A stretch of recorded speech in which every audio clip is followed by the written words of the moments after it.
Christina Salas, thank you so much for coming to the show. I'm so grateful to have had the opportunity to get to hear your story and connect with you.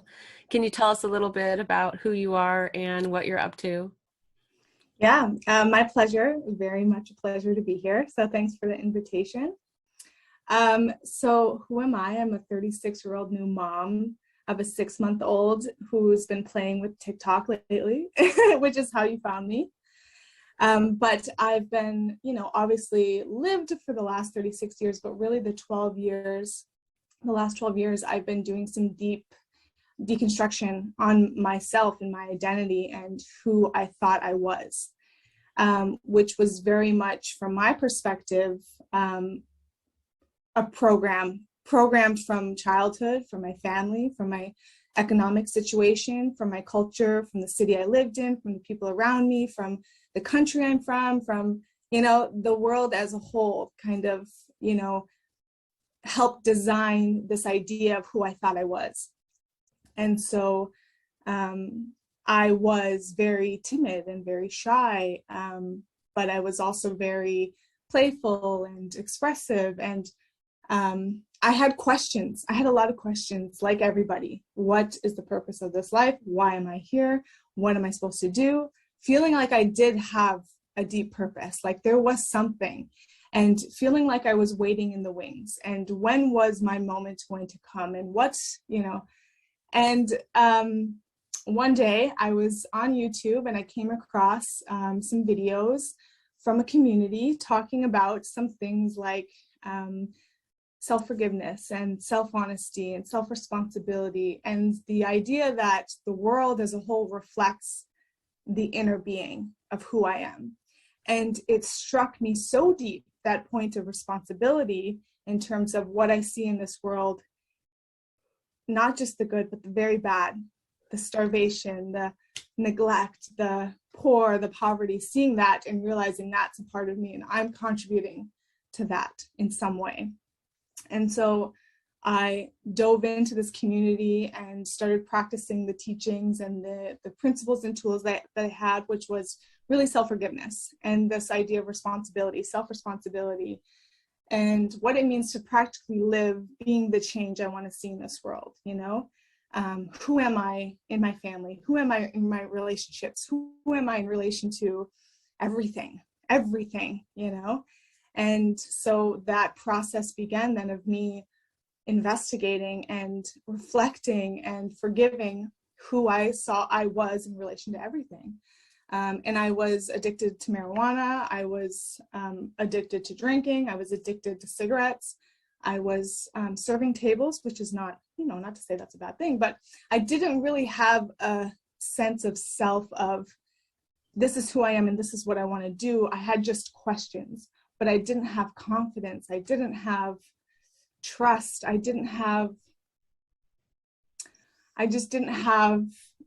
was very easily influenced. I was very easily swayed and, directed by what externally, like what was going on around me. I was very much like focused on what was going on around me. And, I would fall into, relationships that maybe weren't good for me, or, I had these habits and addictions that were not beneficial to me. And my life I wasn't satisfied. So yeah, a process unfolded, and basically it was me facing who I was in relation to everything, facing my fears, facing like limited ideas about who I thought I was, pushing myself to express myself more, basically facing these things in my life that I thought I couldn't do, or doing things I thought I couldn't do, or I wasn't allowed to do, or, daring to be equal to someone I thought was more than me or more superior than me, So yeah, it's the last 12 years has been basically just me deconstructing who I've accepted myself to be and bringing myself back basically to this point of innocence of who I was when I came into this world, which is every baby comes in that pure and innocent, clean slate. And now I'm in a point of love matters and innocence is rampant, like we're all innocent, and now I'm like at this precipice of recreating myself, You know, it's like I removed all the stuff that wasn't really me. And now I'm standing in this point of who do I want to be and making it my decision and not letting anyone tell me who I am, but deciding for myself, you know? I'm so excited to have you on because this is like the topic is on fire. I just feel like the timing is just right. Yes. I feel like your story helps break down the whole entire process of identity. And first of all, Yeah. I want to commend you for your bravery. Thank you so much for coming on here and sharing all your humanity, because so many of us have it and so many of us are afraid to share it. And it's a shame because that's how we're really connecting with each other through the heart. Yeah. So Yeah. back then, when you had saw that on YouTube, I mean, it seems like a huge deal that kind of started this really beautiful awakening and Yeah. then deconstruction. Yeah. Can you tell me a little bit more about the things that inspired you to and that gave you the courage to start to allow yourself to break down? Well, it's just that resonance point. It's like something resonates with you, something you feel it inside of you. It's that point of, even though I was so disconnected from who I really was, there was this deeper part of me that was saying, this is it, this matters. You need to go here, you need to see this, you need to dive into this, you know? I have So it's chills. that point. Totally well said. I have chills. It's well said. Yeah, me too.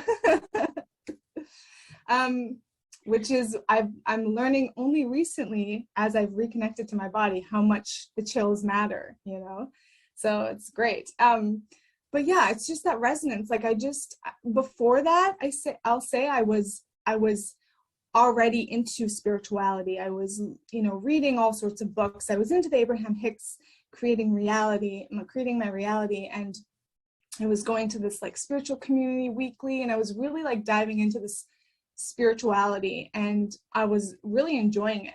But what this community gave me was this missing piece of, it's not all good. We can't just focus on the pretty. There is a whole story here that, as you're doing with this podcast, which is amazing, is like embracing that darkness, embracing that struggle and that pain, because you got to feel it to heal it, you know? And so it was a little shattering. It was like, you know, it's like everything you thought you were just shatters once you realize, oh, wait, but what about this? And I didn't think about this. And, you know, it's just like for me, it was like I saw the level of like how what I would accept and allow in myself, I would allow it to exist in the world too. So like being addicted to drinking and alcohol, and what I was allowing within myself within that, I could see how I was also allowing it in other people. So it was like that link of responsibility was very clear to me. Mm-hmm. And yeah, so it was just stuff like that. It just resonated. It just made sense to me. And I was like, couldn't deny it. I just had to kind of see where it led me, you know? It's Mm-hmm. like testing it out kind of thing, but I didn't know that's what it was back then.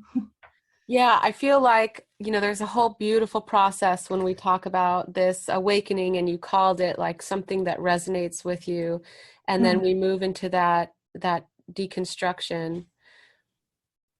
I lost my train of thought. I'm gonna have to go back. Okay, that's But okay. but yeah, that's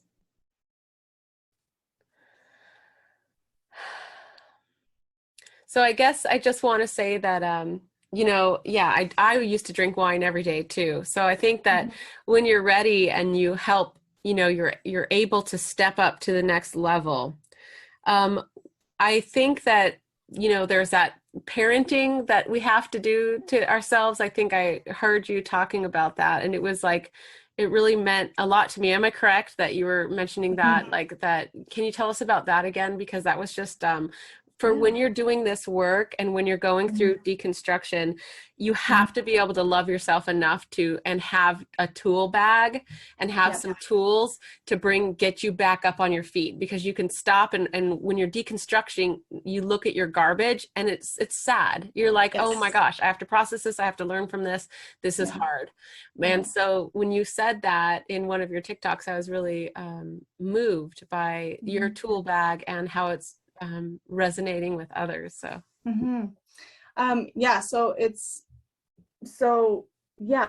Basically, you know, I credit my son. Obviously, I'm now a new mother, And it's like having that point of that innocent child before me, I see him very much as like, I want to give him everything I thought I didn't have, you know, and not by any blame to anyone, but just like, I want to make sure that his starting point in life is clear, and I'm not giving him anything that is not going to serve him, you know. And it just kind of coincided with my process of getting to a point within myself of, I have to be willing to, you know, live the example that I want my child to see and to live. And one of the things that I saw for myself was that I was very hard on myself, and I was very like hard on other people, and I was very pushy to like, you know, make sure things were done right. There was this whole morality thing, like right or wrong behaviors and actions, and that I think is kind of what traps people in this idea that who they are is somehow wrong or bad, when it's not. It's just that we've designed ourselves to be in a way to survive in this world on an individual level and on a global level. And so for me, it was like, you know, just having my son, realizing, you know, I want to do for him, but I have to make sure I do that for myself too, because if I'm speaking to him of this is how you should live your life, but I'm not living it myself, that's not going to work. You know, it's like your living actions is like more powerful than just words, you know. Mhm. And so yeah. Yeah, I think that you know, what makes your process a little bit significant is that you're working from a place where you have compassion for the entire world. About, you were speaking to wanting to make a change, you know, starting with the change within ourselves so that we can change the world. I Yeah. think that you were like granted a big opening with that, because it's just right on. So I love how you're talking about the compassion for opening in the world. Do you have any more to say about how that's grown?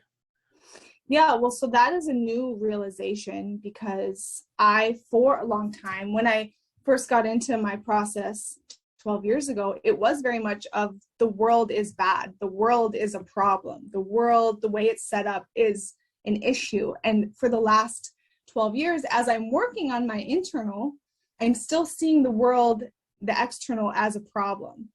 And it only recently clicked that the external is, it's like, it's how do I say, it's like the past, it's like looking in the past in a way, because me as self, as the, you know, as within so without, I'm the starting point. So what I see is me. And so if I'm judging or demonizing or saying anything in this world is bad, I'm saying that about myself, right? So it's like I just got to this point where I had to take all the focus off of the world as being a problem and just focus on myself as, what can I live as a solution? It doesn't matter what is going on in the world so much. It's who I am within it. And that point of being the change became like way more like crystal clear to me of what that actually means. It's like, I can't judge the world and say, you got to change. I have to just change myself and then just walk that and be the change. And that's it. And I don't have to say anything. People can just see it. But what was that? What were you saying there?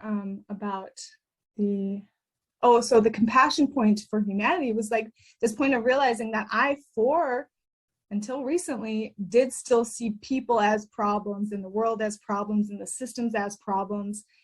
And for myself, once I realized that I needed to forgive myself and realize that I'm actually, because here's another part of my deconstruction process, is I held this very deep belief that I was evil at my core, and I was deceitful at my core, and there was something inherently very wrong with me, which, you know, we Can you can think can you some trace things. can you trace that back? Where do you feel like you got picked that one up? I mean, because I have those similar patterns, not the exact same, but Yeah. Well, I think, you know, it's a world system in terms of religion. There's the whole sin thing, you know, we're born in sin. But then on an individual level, it's like, so were you raised in a like a Christian? so I had a mixed bag. My mom was very spiritual. My dad was more coming from a Catholic home. I was baptized Catholic. I went to a Christian church growing up. I played Mary in a play, and so I definitely had the teachings of the church in the beginning. And I remember sitting in church one time and thinking, do I sin? Am I a sinner?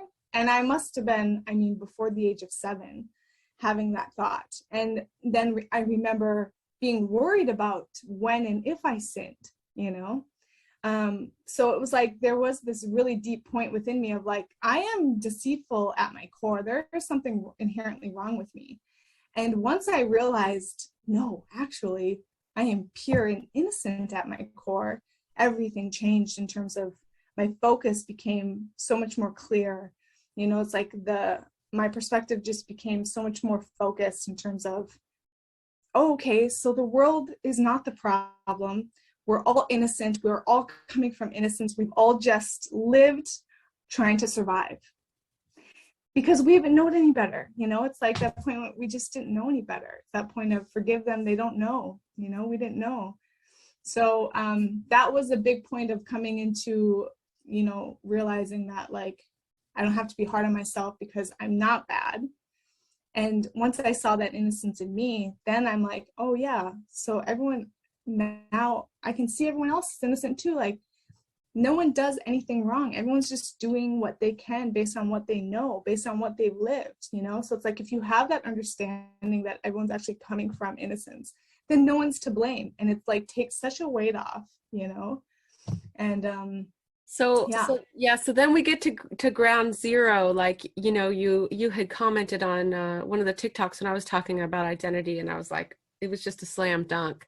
You were saying, you know, I'm going through this exact same process of like, we go through this deconstruction, and then you kind of start at ground zero, and we have to rebuild who we are. And I feel like you've embodied that inner being of love, to where now you're going to start to pull in characteristics in your life that really only matter to that inner being of love, and you're going to make a tremendous impact. So I'm just curious what it was like to go through the birth of your son in this process, you know, because how he's still pretty young, right? Yeah, 6 months. 6 months. Yeah, well, so my husband, Andrew, I've been with for 8 years, but we met through this community. So he's walking the same process as I am. So we had very clear principles established already in our relationship from the beginning. We called it an agreement rather than a relationship. You know, it's like, we want to come together to better ourselves so that we can better this world. You know, that was our mission together. And yeah, so I moved to Canada, and I've been here for the last 6 years. And then we got to a point where like, okay, well, I think we're now ready to have children. And yeah, it was the same thing. It was like that point of taking responsibility to bring a child in and ensuring that they have that secure foundation, knowing that the first 7 years are so critical in a child's life. The first 3 years are so critical. These children are just sponges taking in everything. And I think that one of the big missing pieces is that there is a lack of unawareness. We're not aware necessarily of the habits and patterns that we're playing out and how they are coming from our own trauma as children. And so it was important for us to have children because we wanted to bring a child in and give them the right foundation and, you know, just populate the earth with good people, But yeah, so it was just another thing that is a part of my process of who am I, you know? So like I talked about, I faced a lot of my fears. Like I've been vlogging for 12 years, and that's why it's very easy for me to like talk on camera. There's no problem with that because I've been doing it, you know? And like facing those ideas about what are people going to think about me, like that was a huge wall to get past. And so it was just another thing that I was now going to face to see who I am in my process of self-forgiveness and self-understanding and self-responsibility. And so yeah, I don't know, it's been good. But I will say that having him as my very direct example of that innocence, it's a direct mirror for me and a reference point for me to look at how I approach my life, because I'm using him as that point of, would I ever tell Phoenix this is what he should do? Like, one of the big things this summer that I realized was that I had this idea of, like, life is not necessarily fun. Life is about, like, the last 12 years was very like a structured, disciplined, committed, very much a masculine expression for me in this process of deconstruction. It was very much like militant. And it was necessary for me. I needed that. But what happened was this summer, I realized how much I was missing that feminine aspect and how life can actually be fun. And it was like, oh my God, life can actually be fun. I don't have to be like just so to, you know, do the work. And then this point of, I don't have, like, life is supposed to be easy. Like, you look at nature, life just grows. There's no struggle. There's no effort. There's no real like pushing myself to like do something.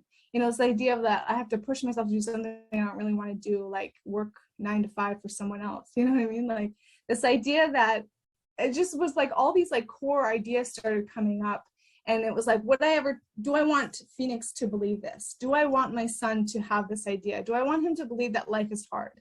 Do I want him to believe that he's inherently bad? Do I want him to believe that he's got to, you know, just accept the world the way it is? Or do I want him to believe that he can be and do and have anything he wants? And, you know, it was just like, he's a very clear reference for me now of how I'm approaching my life. Mm-hmm. You know, it's like, what am I doing with myself, and would I want Phoenix to live this? And if I don't, then I know I'm not on the right track for myself, you know? Yeah, it's really interesting to have you go through motherhood and have it be just such a wonderful process of unlearning and relearning for you. And I hope that listeners kind of get inspired by it, because I haven't had anybody come on the podcast before and talk about how insightful and how moving and how motherhood can be a reference point. It's a real interesting idea, and it's really beautiful, and it's really lovely, because we're always going to be so connected to our kids, and working with our kids is like, that is some serious work. I mean, we're you know, we really have these agreements to bring these children into the world. It's crazy. Yeah.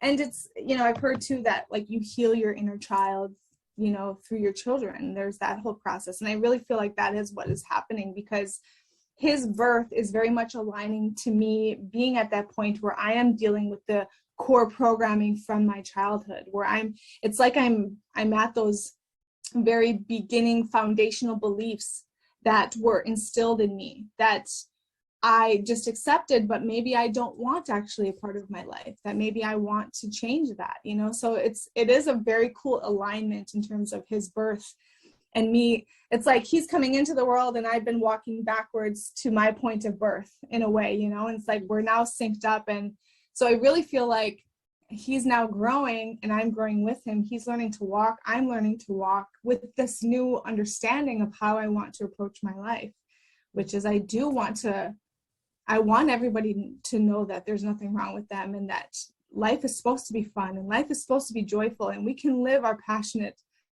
lives. Like, we're entitled to that. That is our birthright. But we've accepted this idea that life is hard and life is challenging, and we don't get what we want.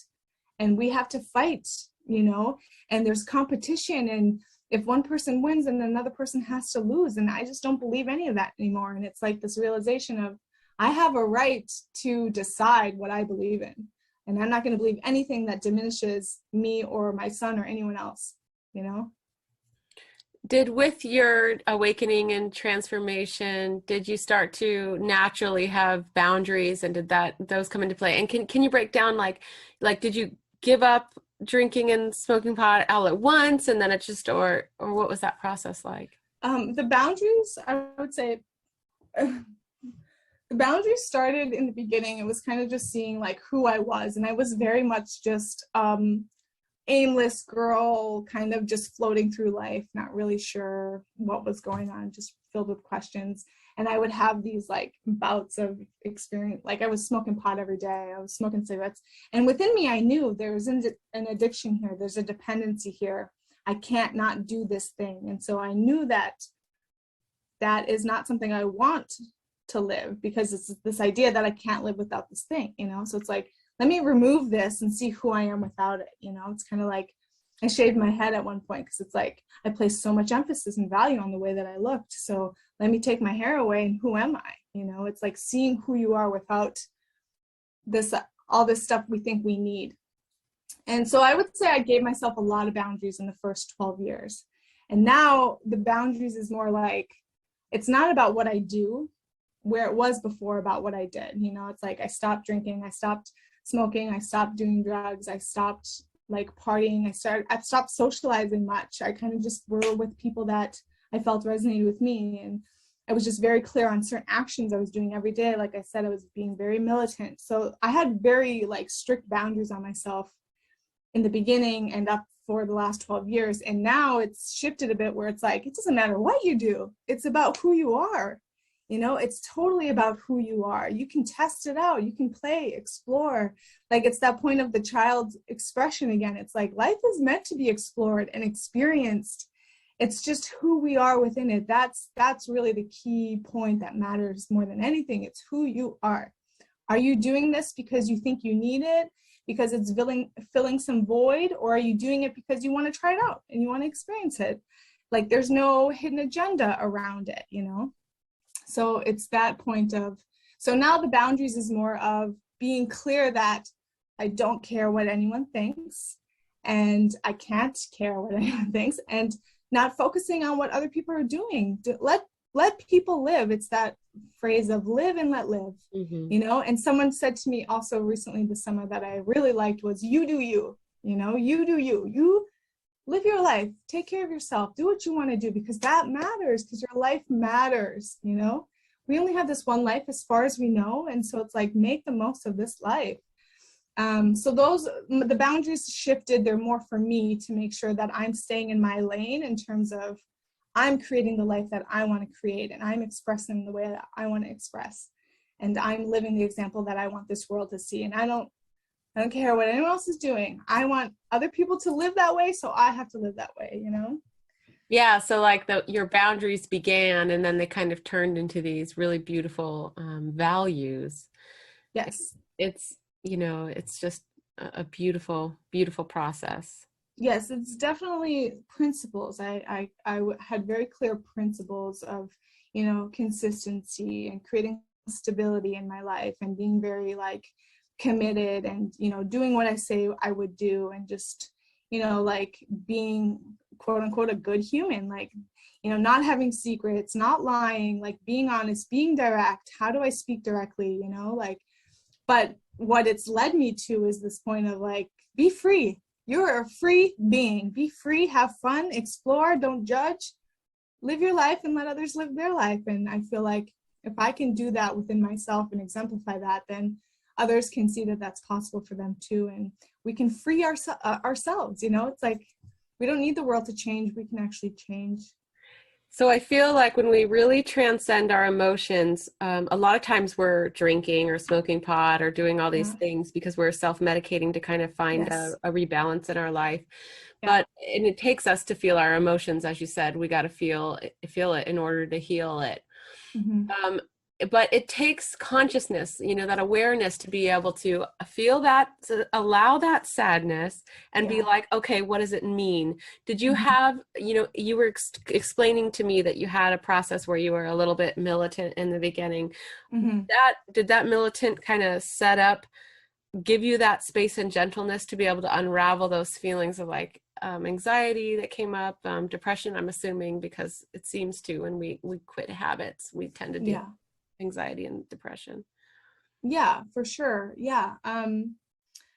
Yeah, totally. Like I use the tools of self-forgiveness, which is like the most compassionate tool I've ever used Can you in go terms into of, that, like about how it works yeah. so that we can use? It's basically an affirmation, but it's a statement of, I forgive myself for accepting and allowing this. And it's whatever pattern I see that I'm living out. So if I see that I feel like, you know, my most recent addiction that I walked out of was smoking cigarettes, which was just 2.5 years ago, 3 years ago, 2019. I don't remember. But It's just that point of utilizing self-forgiveness to say, I see this as a pattern I'm living out and I don't want to live it out anymore. So I'm going to take responsibility for it. So for example, I forgive myself that I've accepted and allowed myself to think and believe I need cigarettes to cope with my experiences, instead of seeing, realizing, understanding that I'm capable of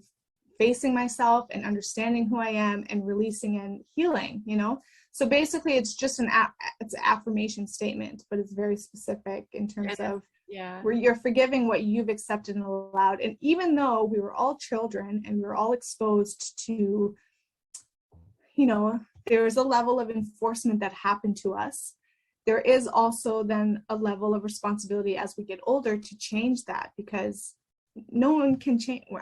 No one can change me. I can't change anyone else. I can only change me. So it's like, I don't need anyone to save me. I don't need anyone to, I do actually, it's like a very self-empowerment point. I do have the power to actually forgive myself, heal myself, like be responsible for myself. I can change myself, I can release myself. It's just that, it's just that point of empowerment, complete empowerment. Like, I do have the power, actually.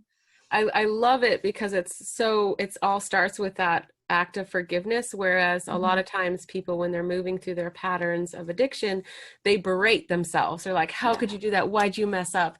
And so it's so clear that you deconstructed that, that belief that you're inherently deceitful and bad, and then just brought back this lotus of forgiveness, and everything else kind of comes from that. I think that is such a game changer. And if you're going to do anything, that mantra is just amazing. I'll definitely put it in the show notes. Yeah. I will say I did berate myself for the last 12 years. It wasn't until recently, seeing how hard I was on myself, I was willing to forgive myself for what I was seeing in terms of how I would react to people, and how I would have these judgmental thoughts, and how I would see myself as inferior to people, or how I would see myself as more than some people. It's like I could see those patterns, but I was still very hard on myself. And I think that's why my process was very militant-like, because I was like, you are bad and wrong and you need to fix this. So I did all the tools. But then when, even like with my partner, seeing how I was with him when we would be like what I expected from him, even that was showing me how hard I was on myself, because often how we treat others is how we treat ourselves, and so it really wasn't only until recently where I finally am like, wait a minute. To a degree, I don't even need forgiveness because I didn't do anything wrong. It's like my forgiveness got me to a point of realizing I don't need to be forgiven. I'm innocent. Oh, that's so badass. I love it. Yeah. So it's like a complete full circle. And I was like, well, so I did berate myself for many years, even through that process. But yeah.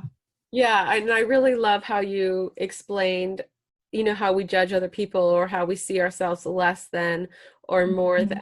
So I'm working with this whole concept with identity, is that, we're living in the fifth dimension. And so everything's kind of messy, and our brains tend to reduce people into small boxes. And it teaches us so much, especially when you're starting to cultivate that beautiful, loving being within yourself.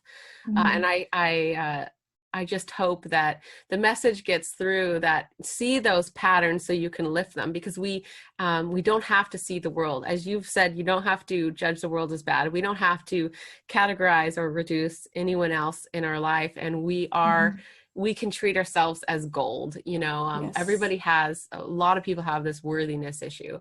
And, we recognize the people in our lives that do expect to be treated as gold. And some of us have a harder time embracing that than others. And I just feel like there is a lot to learn when, like, you've learned so much from your son, from loving Phoenix, which is just the coolest name ever. But I have kids, but I have animals too, and there's so much love there. Like when we take care of our animals, our kids, when we begin to love our spouses differently, I mean, you're right. It's like the flower that just completely changes the world. It seems like now it's evident to you. Like now you see that what inspired you in the beginning, you know, heal yourself so you can heal the world, is actually happening. Would you say that? Oh, yes. The trajectory I see now for myself is like, woo, we're going, baby. We're taking this all the way, you know, like very much so. Like it is like you can't change the world if you are not first changing yourself. Like it's all self first, always. Like it's who you are, you know, and like if there's any part of you that sees anything wrong with you or anyone else, then that's your red flag. You got some work still to do, and that's okay, because even that is perfect, you know. It's like that point of we're children of life. We're learning how to walk, and like a child learns to walk, we don't judge them for falling, we just help them get back up and keep walking. So yeah, I'm like, everything's changed. It's amazing. Yeah. I'm starting to see self-work and self-growth a lot like cooking dinner. We're always going to need to eat, and we're always Yeah. going to need to get up and cook dinner or cook some Yes. sort of meal. So it's like, you know, until we're on our deathbed and we're no longer hungry, the self and growth is it's just a beautiful part of being alive. Yeah, it's that point too of like expansion. Like who's to say there is an ending to our expansion, you know? Like eternity is eternity, right? Like, so maybe we expand forever, and so maybe it just, you know, we keep learning and learning and learning. It just doesn't end, and great, you know. So But yeah, tell us about like okay. all the stuff that you've got going on, where you see this going, and have you hit some, I know that you've put out a lot of great videos. Have you really resonated with some people? Have you gotten some good feedback? Have you had this synchronicities start to fall into place for you? What's rolling?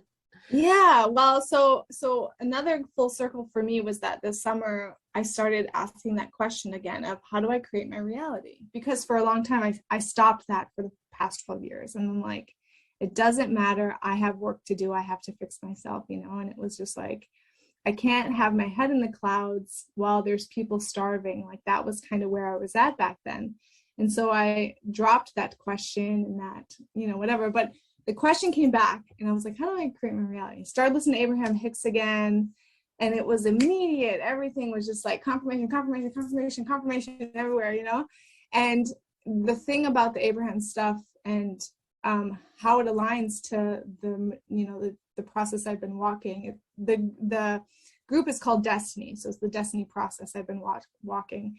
And the way that it came together for me was acting in a moment that through inspiration. It's like, how do you act when you're inspired? Not based on thoughts that I have to do this, or I must do this, or I'm supposed to do this, but like, what lights me up? What makes me feel good? And so I started just following that, and I was getting a new tarot deck, and I started, like I said, I've been doing videos on YouTube for over a decade with no movement at all, but still just publishing to face my own stuff. And got a new deck, started doing this, you know, 1 card a day for 44 days. I was publishing on TikTok. I mean, it's not been that long, but like, yeah, there's been really good feedback and like very clear, like alignments happening in terms of like, I know what I want to create and where I'm going, and realizing that the way, from my perspective, to create the life I want to create is I need to be like my son Phoenix, who is without judgment, without shame, without fear, and just ready to explore and test things out and try. It's like that child expression of just diving in and not holding back and just following the curiosity. What makes you curious? To me, that's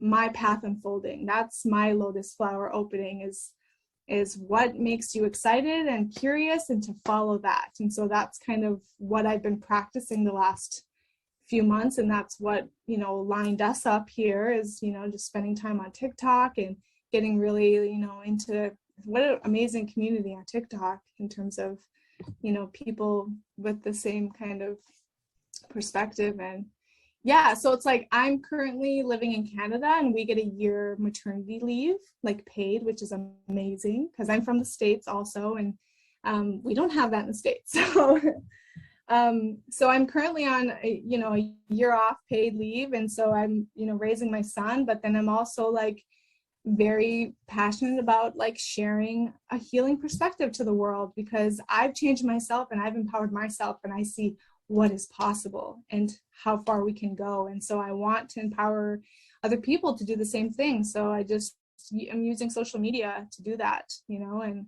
Mhm. I'm just beginning, really. Yeah, and I just want to commend you again, and I just want to highlight how unique and I wish it was everywhere. I wish it wasn't unique, but it is, you using your child and as a reference point for learning about your own soul is just, it's like so simple but mind-blowing and just so compassionate and so loving, and I just am so excited to have that all wrapped up in your own process. And thank you so much for, coming on here and sharing, and then talking about how I really loved the forgiveness transcending to I don't even need to be forgiven. That is just Mhm. like, it's just so beautiful. I like Yeah. to sometimes ask the question, like, Abraham Hicks is super cool, but it's like, what if life could be more amazing than we could ever imagine? Like Mhm. questions like that just keep my mind like, okay, well, I don't know what's next, but what if it could even be better? Yeah. Yeah. So you asking me that? Well, I mean, I'm just curious if you use some of those tools. For sure. Well, I think that we can have heaven on earth. I believe that we can free ourselves from the current economic system, which, to me, money does enslave people to a rat race, to, people aren't free. A lot of people don't realize the freedom that they have, because there are these programmed beliefs from the world system also that keep us trapped to, like, well, we need to survive, we need money for our food and our shelter and our education. And so, my big dreams is that we can create heaven on earth, where we have an economic system that honors every being equally, that we are all divinely gifted and blessed, and that when you come into this world, your survival is guaranteed, because that's your birthright, and the resources of the earth are shared equally. Like, that's my big goal and vision, and that's my trajectory, and but I do believe that, we have to start with the man in the mirror. You have to be the change you want to see. And so, yeah, I do believe that life can be way better. But it's that point of, I can't really tell people that until I live it and show and prove it to myself first and foremost. And then I can say, hey, look what I found. This works, Yeah. Are you planning on having any more kids? It's debate still. We call my son Mister, and sometimes we say, does the Mister want a sister? We don't know. We'll see. We'll see. I just love him. He's so beautiful, and it's just like, it's like when people say that their children save them. He didn't, but he did. He was just like the perfect timing of a living example of innocence. That is, who we are at our core, at our essence, and that is what I'm kind of nurturing and harnessing. Hmm. That's so beautiful. Yeah. Well, and I like to end sometimes by saying, if there's anybody out there listening that's really struggling, going through their own stuff, do you have any advice for them? Yeah. Well, for sure, like, whatever situation or circumstance you're in at the moment, it's not your fault. You're not to blame. There's nothing wrong with you. You're doing what you can to survive, which is what we currently have set up for all of us at the moment, is we all need to fight for our survival. But I will say that, those of us that are to a degree comfortable in the current economic system, we do have the ability to empower ourselves within it, and we have to change the victimized mindset in order to do that. So I encourage anyone to realize that the power that they have within themselves is great, and to tap into it in any way that you can, any way that you can find relief and release and healing. It doesn't matter what it looks like. There is not one way to do this, but if you're willing to take responsibility for your life, then you can change your life, and in that you can change the world. So I think first you have to believe it's possible, and with that, you can. I mean, that's the seed of change. You know, you have to believe something's possible first. And yeah. Thank you so much, Christina. I appreciate Mhm. you and your story so much. I appreciate being here. Thank you, Tanya.